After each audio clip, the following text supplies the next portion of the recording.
Hi friends, இன்றைக்கி எந்த topic பார்க்க போகிறோன்னா மொழி முதல் இறுதி எழுத்துக்கள். இது எந்த புக்குன்னு பார்த்தோம்னா 11th ஸ்டாண்டர்ட் தமிழ் புக். வாங்க லெசனுக்குள்ளே போவோம். சொற்கள் எழுத்தொழிகளால் ஆனவை. அவை நாம் ஒலிப்பதற்கு இனிமையாகவும் எளிமையாகவும் இருக்க வேண்டும். இதற்கு சொற்களின் முதலிலும் இறுதியிலும் ஒலிக்கும் எழுத்தொழிகள் காரணமாகவே அமைகின்றன.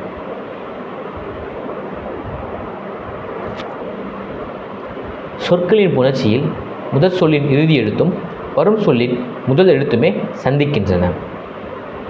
சொற்கள் புணர்ச்சியில், அதாவது இரண்டு எழுத்துக்களும் சேரும்பொழுது, சொற்கள் புணர்ச்சியில் முதல் சொல்லின் இறுதி எழுத்தும் வரும் சொல்லின் முதல் எழுத்துமே சந்திக்கின்றன.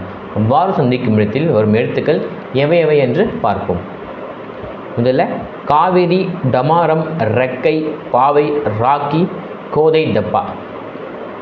இந்த சொற்கள்லாம் பார்த்தோம்னா சில சொற்கள் மட்டும்தான் தமிழ்மொழி சொற்கள், மித்ததெல்லாம் பார்த்திங்கன்னா பிறமொழி சொற்கள். இது எப்படி தமிழ்மொழி சொற்கள் என்று சொல்கிறோன்னு பார்த்தீங்கன்னா, மொழி முதல் எழுத்துக்கள், மொழி இறுதி எழுத்துக்கள் இந்த மாதிரி இருக்குது. மொழிக்கு முதல்ல வர வேண்டிய எழுத்துக்கள் சில எழுத்துக்கள் இருக்குது, அது மட்டும் வந்தால் தான் அது தமிழ்மொழி சொற்கள். அப்படி இல்லைன்னா அது பிறமொழி சொற்கள். இப்போ இங்கே பார்த்தீங்கன்னா காவேரி, பாவை, கோதை இது மட்டும்தான் தமிழ்மொழி சொற்கள். டமாரம், ரெக்கை, ராக்கி, டப்பா இதெல்லாம் பார்த்திங்கன்னா பிறமொழி சொற்கள்.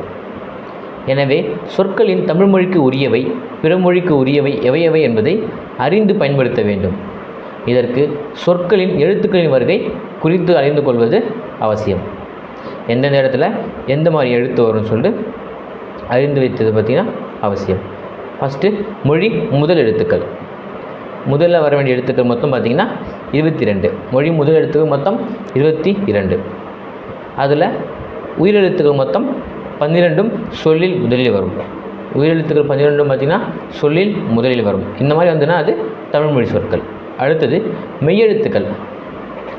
தனி மெய் வடிவில் சொல்லுக்கு முதலில் வருவதில்லை.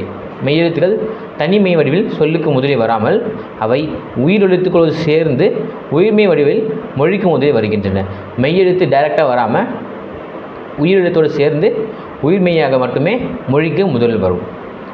மெய்களில் க, ங, ச, ஞ, த, ந, ப, ம, ய, ப எனும் 10 வரிசைகள் உயிர்மெய் வடிவங்களாக சொல்லில் முதலில் வரும்.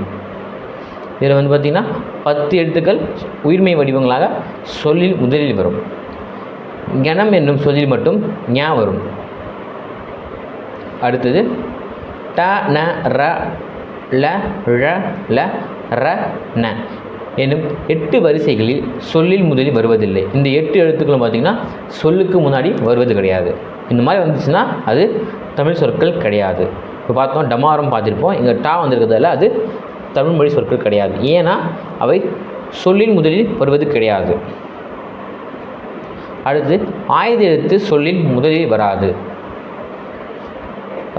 குரல் என்ற சொல்லை இக்கு கூட்டல் ஊ கூட்டல் உர் இர் கூட்டல் ஆ கூட்டல் இல் என பிரிக்கலாம். இந்த குரலை இப்படி பிரிக்கலாம். இக்கு கூட்டல் ஊ, இரு கூட்டல் ஆ, இல் என பிரிக்கலாம். சொல்லில் முதலில் உள்ள கூ என்னும் உயிர்மெய் எழுத்தை இக்கு கூட்டல் ஊ என பிரிக்கும் பொழுது இக் என்ற மெய்யெழுத்தை சொல்லில் முதலில் வருவதை அறியலாம். இந்த வடிவத்திலையும் சொல்லில் முதலில் வரும். அடுத்தது இங்கென்னும் மெல்லின மெய், இங்கென்னும் மெல்லின மெய் வீதம் என பொருள் தரும் கணம் என்னும் சொல்லில் மட்டும் முதலில் வருமா? இங்கென்னும் மெல்லின மெய் பார்த்திங்கன்னா விதம் என பொருள் தரும் கணம் என்னும் சொல்லில் மட்டும் முதலில் வரும். இந்த சொல்லும் தனியாக வராது. ஆ, இ, உ என்ற சுட்டெழுத்துக்களுடன் ஏ, யா என்னும் வினா எழுத்துக்களுடனும் இணைந்து அங்கனம், இங்கனம், உங்கனம், யாங்கனம், எங்கனம் என்று வரும். அந்த ஞா என்ற எழுத்து தனியாக வராமல் இந்த சுட்டெழுத்துக்களோடு சேர்ந்து வரும். அதாவது உ, இ, உ ஆ, இ, உ போன்ற சுட்டெழுத்துக்களோடு சேர்ந்து வரும். அதுதான் அங்கனம், இங்கனம், உங்கனம். தற்காலத்தில் தமிழில் இவற்றில் பயன்பாடு அரியதாகவே உள்ளது. இப்போ பார்த்திங்கன்னா இந்த மாதிரி வேர்டை யூஸ் பண்ணுறதில்லை. உங்கனம் என்பது தற்போது தமிழகத்தில் வழக்கில் கிடையாது. உங்கனம் என்ற சொல் பார்த்திங்கன்னா இப்போ தமிழகத்தில் பயன்படுத்துவது கிடையாது. ஆனால் தமிழ் இலக்கியங்களில் இச்சொல் பயன்படுத்தப்பட்டுள்ளது. இப்போ பயன்படுத்தப்படுறது கிடையாது. ஆனால் தமிழ் இலக்கியத்தில் பார்த்திங்கன்னா இந்த சொல் பயன்படுத்தப்பட்டுள்ளது. இன்றும் இலங்கை தமிழர் உங்கு, உங்கனம் போன்ற சொற்களை பயன்படுத்தி வருகின்றனர். தமிழ்நாட்டில் இதை பயன்படுத்துறது கிடையாது. இலங்கையில் இந்த வேர்டை பயன்படுத்துகிறாங்க, உங்கு, உங்கனம். இவ்விலக்கண வரையறைகள் அனைத்தும் எழுத்து மொழிகளானவையே அன்றி பேச்சு மொழிகளானவை அல்ல. இந்த எழுத்துக்கள்லாம் பார்த்திங்கன்னா வெறும் எழுத்து மொழிகள் மட்டும்தான், பேச்சு மொழிகள் அல்ல. மேற்காட்டிய 22 எழுத்துக்கள் நீங்களாக உள்ள பிற எழுத்துக்கள் சொல்லில் முதலில் வந்தால் அவை தமிழ் சொற்கள் இருக்க மாட்டா. இந்த 22 எழுத்துக்களை தவிர வேறு எந்த சொற்கள் வந்தாலும் அது தமிழ் சொற்கள் கிடையாது, பிறமொழி சொற்களாகவே, ஒலிபெயர்ப்பு சொற்களாகவே இருக்கின்றன. மொழி முதல் எழுத்துக்கள் பார்த்திங்கன்னா உயிரெழுத்தில் 12, மெய்யெழுத்துக்களில் 10, ஆக மொத்தம் 22. இதுதான் மொழி முதல் எழுத்துக்கள். இப்போது மொழி இறுதி எழுத்துக்கள் பார்ப்போம். மொழி இறுதி எழுத்துக்கள் மொத்தம் 24. இதில் உயிரெழுத்துக்கள் 12 சொல்லில் இறுதியில் வரும். உயிரெழுத்துக்கள் பார்த்திங்கன்னா சொல் முதலில் வரும், சொல் இறுதியிலும் வரும். அடுத்து மெய்களில் இஞ்ச், இன், இந்த், இம், இன், இ, இர், இழ், இவ், இவ், இன் என்னும் 11 எழுத்துக்கள் சொல்லில் இறுதியில் வரும். மெய் எழுத்துக்களில் பார்த்திங்கன்னா 11 எழுத்துக்கள் சொல்லின் இறுதியில் வருமாம். அடுத்தது இக், இச், இட், இத், இப், இரு. இந்த வல்லினமை 6 இங் என்னும் மெல்லினமை 1 சொல்லின் இறுதியில் வருவதில்லை. இந்த வல்லினமை 6 அது கூட இங் என்னும் மெல்லினமையும் சொல்லுக்கு இறுதியில் வருவது கிடையாது. ஒருவேளை சொல்லுக்கு இறுதியில் வந்துச்சுன்னா அது தமிழ்மொழி சொற்கள் கிடையாது. பழைய இலக்கண நூலர் மொழி இறுதிக்கு குற்றியல் உரை எழுத்தையும் சேர்த்து கொள்வர். பழைய இலக்கண நூலர் அதாவது தொல்காப்பியர், ஓகேங்களா, பழைய இலக்கண நூலார் மொழி இறுதி குற்றியல் உரை எழுத்தையும் சேர்த்து கொள்வர். இஞ்ச், இந்த், இவ் 3ம் பழைய இலக்கண வழக்கில் சொல்லின் இறுதி எழுத்தாக வந்துள்ளன. ஆயினும் இன்றைய வழக்கில் இவை சொல்லுக்கு இறுதி எழுத்தாக வருவதில்லை. அப்போ பார்த்திங்கன்னா இந்த 3 எழுத்துக்கும் சொல்லுக்கு இறுதியில் வந்திருக்கு. இப்போது இந்த 3 எழுத்துக்களும் சொல்லுக்கு இறுதியில் வருவதில்லை. மொழி இறுதி எழுத்துக்கள் பார்த்திங்கன்னா உயிரெழுத்தில் 12, மெய்யெழுத்தில் 11, குற்றியலுகரம் 1, ஆக மொத்தம் 24 மொழி இறுதி எழுத்துக்கள். மொழி முதல் எழுத்துக்கள் 22, மொழி இறுதி எழுத்துக்கள் பார்த்திங்கன்னா 24. அடுத்தது புணர்ச்சி. நாம் பேசும்போது சில சொற்களை ஒன்றன் பின் ஒன்றாக அடுக்கி ஒரு சொல் போலவே பேசுகின்றோம். எழுதும்போதும் அவ்வாறு எழுதுகின்றோம். தமிழரசி, நாட்டுப்பண் ஆகிய இச்சொற்கள் ஒரு சொல்வடிவம் உடையன. ஆயினும் இவை 2 சொற்களின் சேர்க்கையாக உள்ளன. சொல்லும்போது ஒரு சொல் மாதிரி தெரியும், ஆனால் இது 2 சொற்கள் சேர்க்கையானால் வருது. இந்த 2 சொற்களும் சேர்வதாக வருவது தான் புணர்ச்சி. தமிழரசி, தமிழ் கூட்டல் இந்த 2 சொல்லும் தான் தமிழ் கூட்டல் அரசி தான் தமிழரசி என்றாயிற்று. அடுத்தது நாடு கூட்டல் பண், நாட்டுப்பண். இவற்றில் முதலில் நிற்கும் சொல்லை நிலைமொழி என்றும் அதனோடு வந்து சேரும் சொல்லை வருமொழி என்றும் அழைப்பர். அதாவது தமிழ் என்பது நிலைமொழி, அடுத்து வரும் அரசி என்பது வருமொழி. இந்த நிலைமொழியும் வருமொழியும் இணைவதை தான் புணர்ச்சி என்பர். இந்த 2 சொற்களும் இணைவது தான் புணர்ச்சி. அதாவது நிலைமொழியும் வருமொழியும் புணர்வது தான் புணர்ச்சி. நிலைமொழியின் இறுதி எழுத்தும் வருமொழியின் முதல் எழுத்தும் புணர்ச்சிக்கு உரியன ஆகும். அதாவது நிலைமொழி என்பது இங்கே தமிழ், நிலைமொழியில் இருக்க இல் அதாவது இறுதி எழுத்து தான் நிலைமொழியின் ஈற்று எழுத்துன்னு சொல்லுவாங்க. வருமொழியின் முதல் எழுத்து ஆ. இந்த 2ம் புணர்வது தான் புணர்ச்சிக்கு உரியன. அடுத்தது உயிரீறு, மெய்யீறு. நிலைமொழியின் இறுதி எழுத்து உயிர்மெய்யாக இருந்தாலும் அதன் இறுதியில் இருக்கும் வடிவம் உயிர் என்பதால் அது உயிரீறு எனப்படும். நிலைமொழியில் இருக்கும் இறுதி எழுத்து பார்த்திங்கன்னா உயிர் மெய்யாக இருந்தாலும் அதன் இறுதியில் இருக்கும் வடிவம் பார்த்திங்கன்னா உயிர் எழுத்து என்பதால் அது உயிரீறு எனப்படும். நிலைமொழியின் இறுதி எழுத்து மெய்யாக இருந்தால் அது மெய்யீறு எனப்படும். இப்போ உயிரீறுனா என்ன, மெய்யீறுனா என்னன்னு பார்ப்போம். இங்கே எடுத்துக்காட்டு கொடுத்துருப்பாங்க. மணி அழகு, இதை பிரித்தோன்னு பார்த்தீங்கன்னா மணி கூட்டல் அழகு. இதில் மணி என்பது நிலைமொழி, மணிமாலை. மணி என்பது நிலைமொழி, மாலை என்பது வருமொழி. இந்த நிலைமொழியில் இருக்க இறுதி எழுத்து அதாவது நீ, இது பிரித்து பார்த்தோம்னா இன்னு கூட்டல் இ. இப்போ பார்த்தீங்கன்னா நிலைமொழியோட இறுதி எழுத்து உயிரெழுத்தாக இருக்கும், அதாவது இ. இதுதான் உயிர் ஈறு. அடுத்தது மெய்யிறு. நிலைமொழியோட இறுதி எழுத்து மெய்யெழுத்தாக இருந்தால் அது மெய்யிறு. இங்கே பார்த்தீங்கன்னா பொன்வண்டு இருக்கும். பொன்வண்டு பிரித்தோம்னா பொன் கூட்டல் வண்டு. இப்போது நிலைமொழியோட இறுதி எழுத்து பார்த்திங்கன்னா இன் என்ற மெய்யெழுத்து, அப்போது இது மெய்யிறு என்று ஆயிற்று. அடுத்தது உயிர் முதல் மெய் முதல். வருமொழியின் முதல் எழுத்து உயிரெழுத்தாக இருந்தால் அது உயிர் முதல் எனப்படும். வருமொழியோட முதல் எழுத்து பார்த்திங்கன்னா உயிரெழுத்தாக இருந்தால் அது உயிர் முதல் எனப்படும். அடுத்து வருமொழியின் முதல் எழுத்து உயிர்மெய்யாக இருந்தாலும் அது அதன் முதலில் நிற்கும் வடிவம் மெய் என்பதால் அது மெய் முதல் என்பதாகும். எடுத்துக்காட்டு பார்ப்போம். வாழை இலை. இதை பிரித்தோம் பார்த்திங்கன்னா வாழை கூட்டல் இலை. இங்கே வருமொழி என்பது இலை. வருமொழி முதல் எழுத்து ஈ என்ற உயிரெழுத்து, அதனால் இது உயிர் முதல். அடுத்தது பார்த்திங்கன்னா தமிழ் நிலம். இதை தமிழ் கூட்டல் நிலம் என்று பிரிக்கலாம். இங்கே நிலம் என்பது தான் வருமொழி. நிலமில் வருமொழியோட முதல் எழுத்து பார்த்திங்கன்னா நீ. இன்னு கூட்டல் இ. இ என்பது இந்து என்பது மெய்யை குறிக்கிறதால இது மெய் முதல் ஆயிற்று. இதுதான் உயிரீறு, மெய்யீறு, உயிர் முதல், மெய் முதல். இப்போது எழுத்துக்களின் அடிப்படையில் புணர்ச்சி. சொற்புணர்ச்சியில் நிலைமொழி இறுதி எழுத்தாகவும் வருமொழி முதல் எழுத்தாகவும் எழுத்துக்கள் சந்திக்கும் முறையை 4 விதமாக பிரிக்கலாம். இது 4 விதமாக பிரிக்கலாம். என்னென்னு பார்த்தீங்கன்னா உயிர் ப்ளஸ் உயிர், மெய் ப்ளஸ் உயிர், உயிர் ப்ளஸ் மெய், மெய் ப்ளஸ் மெய். இந்த பாக்ஸ் பார்ப்போம். ஃபஸ்ட்டு உயிர் ப்ளஸ் உயிர் என்ற என்னென்னு பார்ப்போம். எடுத்துக்காட்டு பார்ப்போம். மலை கூட்டல் அருவி.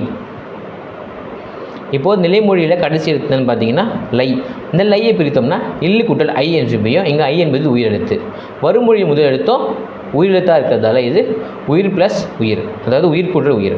அடுத்தது மெய் கூட்டல் உயிர் பார்ப்போம். தமிழன்னை. இதில் நிலைமொழியோட ஈற்றெழுத்து இல் என்ற மெய்யெழுத்தை குறிக்கிறது. அடுத்து வருமொழி உயிரெழுத்தை குறிக்கிறது. இது மெய் கூட்டல் உயிர். அடுத்து உயிர் கூட்டல் மெய். தென்னை கூட்டல் மரம். இங்கே நிலைமொழியான தென்னை இறுதி எழுத்து பார்த்திங்கன்னா நை. இந்த நையை பிரித்தோம்னா இன்னு கூட்டல் ஐ என்று பிரியும். இங்கே ஐ என்பது உயிரெழுத்தையும் வருமொழியில் முதலெழுத்தான மாவை பிரித்தோம்னா இம்மு கூட்டல் ஆ என்று பிரியும். வருமொழி முதலெழுத்தான இம் என்பது மெய்யெழுத்து குறிக்கிறதால இது உயிர் ப்ளஸ் மெய். அடுத்தது மெய் கூட்டல் மெய். தேன் கூட்டல் மழை. இங்கே நிலைமொழியோட ஈற்றெழுத்து இன் என்ற மெய்யெழுத்து குறிக்கிறது. அடுத்தது வருமொழி முதலெழுத்து மா, இம்மு கூட்டல் ஆ, இது மெய் கூட்டல் மெய். அடுத்தது சொற்களின் அடிப்படையில் புணர்ச்சி. மேலே பார்த்தது பார்த்திங்கன்னா எழுத்துக்களின் அடிப்படையில், இப்போது சொற்களின் அடிப்படையில். இலக்கண வகையால் சொற்கள் 4 வகைப்படும். இலக்கண வகைப்படி பார்த்திங்கன்னா சொற்கள் 4 வகைப்படும். இவற்றுள் இடைச்சொல்லும் உரிச்சொல்லும் பெயரையும் வினையையும் சார்ந்து வருகின்றன. இலக்கண வகையில் சொற்கள் 4 வகைப்படும். இது கூட இடைச்சொல்லும் உரிச்சொல்லும் பெயரையும் வினையையும் சார்ந்தே வருகின்றன. இவ்விரு சொற்களும் நிலைமொழியாகவும் வருமொழியாகவும் வந்தாலும் அவற்றின் புணர்ச்சி எழுத்துக்களின் புணர்ச்சியே ஆகும்.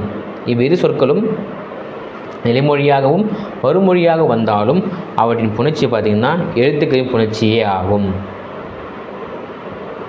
இப்போது பெயர் ப்ளஸ் பெயர், அதாவது பெயர் சொல். எடுத்துக்காட்டுனா கனி கூட்டல் சாறு தான் பெயர் ப்ளஸ் பெயர். அடுத்தது பெயர் ப்ளஸ் வினை. தமிழ் படி. தமிழ் என்பது பெயர் சொல், படி என்பது வினைச்சொல். அடுத்தது வினை ப்ளஸ் வினை. நடந்து கூட்டல் செல், இதுதான் வினை ப்ளஸ் வினை. அடுத்தது வினை கூட்டல் பெயர். படித்த கூட்டல் நூல், இதுதான் வினை ப்ளஸ் பெயர். புணர்ச்சி என்பது எழுத்துக்களின் சந்திப்பாகவும் சொற்களின் சந்திப்பாகவும் அமைகிறது. எனவே எழுத்துக்களும் சொற்களும் ஒலி கூறுகளாகவும் பொருள் கூறுகளாகவும் சந்திக்கும் நிகழ்வு தான் புணர்ச்சி. திரும்பவும் பார்ப்போம். புணர்ச்சி என்பது எழுத்துக்களின் சந்திப்பாகவும் சொற்களின் சந்திப்பாகவும் அமைகிறது. எனவே எழுத்துக்களும் சொற்களும் ஒலி கூறுகளாகவும் பொருள் கூறுகளாகவும் சந்திக்கும் நிகழ்வு தான் புணர்ச்சியாகும். அடுத்தது குற்றியலுகுற ஈறு. ஈறு என்பது கடைசி எழுத்து தான் போய்ப்பாங்க ஈறுன்னு. சார்பெழுத்துக்களுள் ஆயுதம் சொல்லின் முதலிலே இறுதியிலே வராது. சார்பெழுத்துல ஆயுத எழுத்து பார்த்திங்கன்னா சொல்லில் முதலிலும் வராது, இறுதியிலும் வராது, நடுவில் மட்டும்தான் வரும் ஆயுத எழுத்து. குற்றிய லிகரம் இக்காலத்தில் சொல்லில் முதலில் வாரா. குற்றிய லிகுரமும் குற்றிய லிகரம் இக்காலத்தில் பார்த்தீங்கன்னா சொல்லுக்கு முதல்ல வர்றது கிடையாது. ஆயினும் குற்றிய லிகுரத்தின் ஆறு வகைகளும் சொல்லில் இறுதியில் வருகின்றன. முதல்ல வராமல் குற்றிய லிகுரத்தோட 6 வகை சொற்களும் சொல்லின் இறுதியில் வருகின்றன. குற்றியலுகுற ஈற்றுடன் வரும் நிலைமொழி குற்றியலுகுற ஈறு அல்லது குற்றியலுகுற நிலைமொழி எனப்படும். எடுத்துக்காட்டு பார்ப்போம். இதுதான் இந்த 6 வகை சொற்கள். அதாவது நெடில் தொடர் குற்றியலுகுரம், உயிர் தொடர் குற்றியலுகுரம், வன்தொடர் குற்றியலுகுரம், மென்தொடர் குற்றியலுகுரம், இடைத்தொடர் குற்றியலுகுரம், ஆயுத தொடர் குற்றியலுகுரம். இதுதான் குற்றியலுகுரத்தின் 6 வகை சொற்கள். இதுதான் சொல்லின் இறுதியில் வருகின்றன. வீடு கூட்டல் இல்லை, வீடு இல்லை. குற்றியலுகுரம் குசுடு துபுரு தான் ஈரில் வரும். அதுக்கு முன்னாடி இருக்க எழுத்தை வச்சு தான் இதை பிரிக்கணும். இங்கே டூக்கு முன்னாடி வி என்ற நெடிலெழுத்தை குறிக்கிறதால இது நெடில் தொடர் குற்றியலுகுரம். அடுத்தது பார்த்தோம்னா முரடு கூட்டல் காலை. முரட்டு காலையை முரடு கூட்டல் காலை என்று பிரிக்கலாம். இங்கே டூக்கு முன்னாடி பார்த்தீங்கன்னா ர, இரு கூட்டல் ஆ. இங்கு இது உயிர் தொடர் குற்றியலுகுரம். அடுத்தது அச்சு கூட்டல் பலகை, அச்சு பலகை. இது பிரித்தோம்னா அச்சு கூட்டல் பலகை என்று பிரியும். இங்கே சூக்கு முன்னாடி இச், அதாவது வன்தொடர் இருக்கிறதால இது வன்தொடர் குற்றியலுகரம். பஞ்சு பொதி. இது பிரித்தோம்னா பஞ்சு கூட்டல் பொதி. இங்கே சூக்கு முன்னாடி பார்த்தீங்கன்னா இஞ்ச் என்ற மெல்லிய தொடர் இருப்பதால் இது மென்தொடர் குற்றியலுகரம். அடுத்தது மார்பு கூடு. இதை மார்பு கூட்டல் கூடு என்று பிரிக்கலாம். இங்கே பூக்கு முன்னாடி ஈர் இருக்கிறதால இது இடைத்தொடர் குற்றியலுகரம். அடுத்தது எஃகு கம்பி. இதை பிரித்தோம்னா எஃகு கூட்டல் கம்பி என்று பிரியும். இங்கே கூக்கு முன்னாடி பார்த்திங்கன்னா இக் என்றும் ஆயுத எழுத்து இருக்கிறதால இது ஆயுத தொடர் குற்றியலுகரம். குற்றியலுகுரத்தின் 6 வகை சொல்லி இது வாங்கிக்கிறேன். குற்றியலுகுற ஈற்றுடன் வரும் நிலைமொழி குற்றியலுகுற ஈறு அல்லது குற்றியலுகுற நிலைமொழி எனப்படும். குற்றியலுகுற கடைசியில் நிலைமொழி வரும்போது அது குற்றியலுகுற ஈறு அல்லது குற்றியலுகுற நிலைமொழி எனவும் கூறுவர். என் சொல்லுக்கு என்ன மரியாதை என தர்க்கம் பேசுவது இருக்கட்டும். எங்கு இருந்தாலும் நம் மொழிக்கு முதல் இடம்.